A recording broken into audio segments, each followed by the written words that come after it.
Hello, everyone. In this video, we're going to talk about sensor health and using filters to be able to help maintain sensor health and how you can tell whether or not the filters are performing the way that they're supposed to, and how you can also check what your sensor health is. And so when we talk about filters and sensor health, the main thing that can impact the health of the sensor when we're talking about a resistive electrolytic sensor is if it gets exposed to certain volatiles. And those volatiles can be absorbed by the filter, and it causes the calibration to shift and can essentially poison the sensor. And so when those types of volatiles are present, you have to do something to be able to protect it. And the great news is it is possible to do that through the use of filters. Now, in terms of what filter to use with what volatile, because there's so many different volatiles, we won't go through those volatile by volatile today, but we do have a great sheet that you can access, a PDF, where you can see a list of volatiles and the filters that go for each one of those volatiles, as well as some information about the filters themselves. Now, one of the most common questions that we get is how to know when you need to change your filter. And while there is no set time for the filter to be used, we do have some good rules of thumb, which is that if you take less than 10 readings a week, then you don't need to change your filter until about 6 to 12 months. If you take more than 10 readings in a week, then you should change your filter every 3 to 6 months. And if you're taking readings every day or every day and night, then you should change your filter every 2 months. And so that's sort of a general rule of thumb.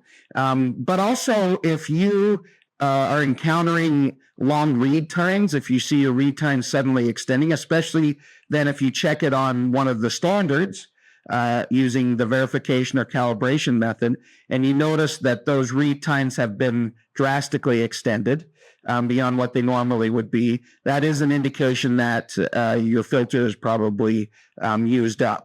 And they can get used up because they essentially saturate with volatiles so that they can't absorb anymore. So they will eventually become saturated.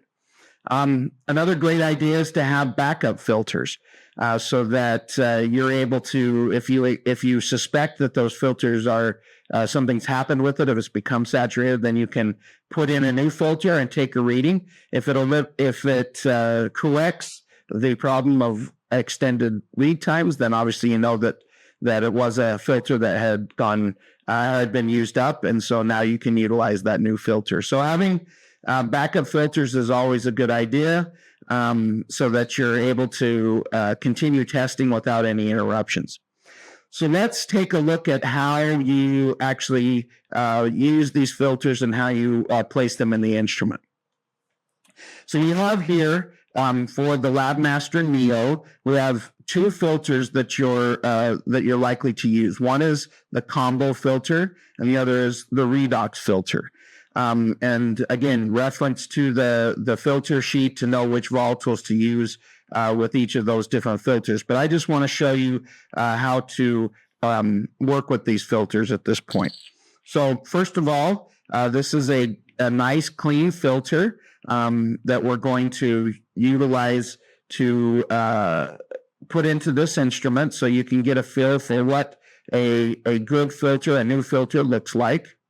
And then we use the tool that's included with your instrument to put these filters in. So first we'll take out the current filter, which is just a mesh filter. That's the default, if you will, filter. And then we're going to put in the new filter. So we use the filter tool, just put it on there, and then set it into the space that you took out the mesh filter. With that in place, you're now ready to start testing with that particular filter. If you want to switch then, and if you are not reading samples that have volatiles in it, it's not necessary to use the filter, obviously. You can go back to the mesh filter. The filters being in place do not impact readings that you would normally do, but they can extend the read time. And because you've increased the path length, that the water vapor has to move through the filter. So if you do see that extends the test time a little bit, it may be worthwhile switching back to the mesh filter if you're running samples that don't have volatiles. And here we have the combo filter. That last one was the redox filter. So this is the combo filter. Again, you can see what that looks like when it's a good new filter. And then we're going to use that same tool.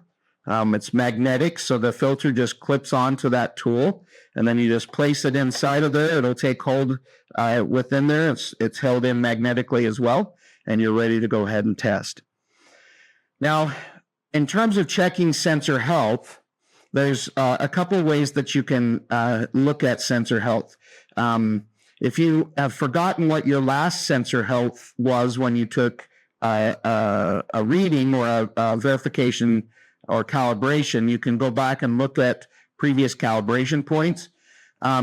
Or if every time that you run a calibration and you make an adjustment to the instrument, it will also tell you what the sensor health is. So that's a great way to be able to track the sensor health as a natural part of your calibration process that you're doing. So each time that you do that verification calibration, you want to make a note of what that sensor health is. As it starts to decrease, you'll see it, the numbers should be at least starting out at 100%.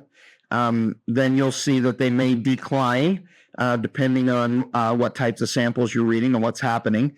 But you want to note that sensor health, and if you start to see it go down, and eventually if it goes way down, it will come up and tell you that that sensor has been exhausted and it's time to replace it. But if you start to see the sensor health go down, that's when it might be an indication that you need to start using a filter if you're not, or that something is causing problems with that sensor. So it's a clear indication that something's going on in terms of how you're reading it. Normally, that sensor health, you shouldn't see it decline, and certainly not decline quickly. These sensors are designed to last for an extended amount of time, and the only thing that would cause the health to go down is if something was getting into the sensor and causing its problems. So if you want to check back and see what the sensor health is, at times when you took calibration readings, you can go into sensor calibration in the chamber settings. So here we have chamber settings. We select sensor calibration, and we can, if we go and look into info on calibration points, then what we see is it shows us where those calibration points were, and it also shows us the sensor health. So right there, it shows that it was at 100%. Also, within the same sensor calibration menu, there is a feature where you can actually set a warning for filter exchange. So if you want to put into your standard operating procedures, based on the general rule of thumb that we discussed earlier, a warning at, say, 2 months or 3 months or 5 months, depending on how many readings you're taking, then it's possible to set up a automatic message, and you can put in the amount of time that you want. So then you want that warning to go off. And so what will happen is that when that amount of time has been achieved, it will come up on the screen and say, warning, it's time to exchange the filter, in which case you can choose to exchange it or not. But it's a great way to be able to set that up ahead of time to make sure that you exchange those filters when appropriate. So let's summarize. We'll take that filter back out, put in our mesh filter,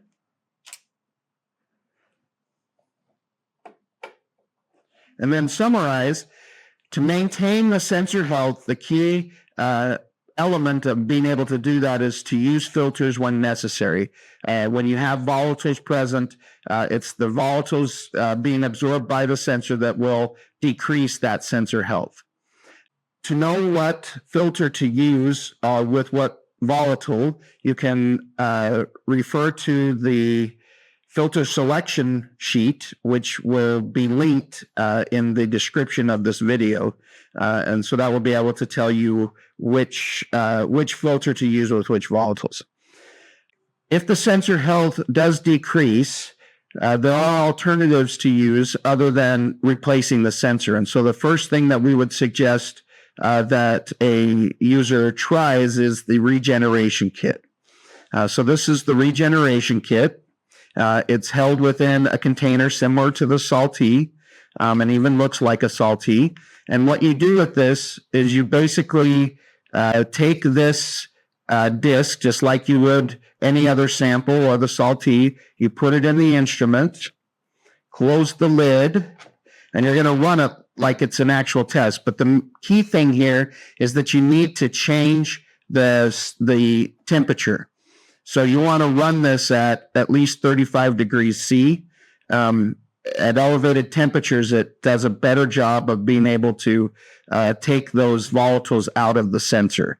So you would set that temperature to 35, and then simply run a test like you would any normally. And so that will help be able to take some of those volatiles back out of the sensor. You can even run this overnight if you want. There's no problem with that. This depends on, again, what you want your standard operating procedure to be. But it's a great way and has been shown to be effective at removing many types of volatiles when they have been absorbed by the sensor. So it's a great option if you're seeing your sensor health go down. Thanks for tuning in to our video about sensor health, filters, and the regeneration kit. And we'll see you again in our next video series. Yes.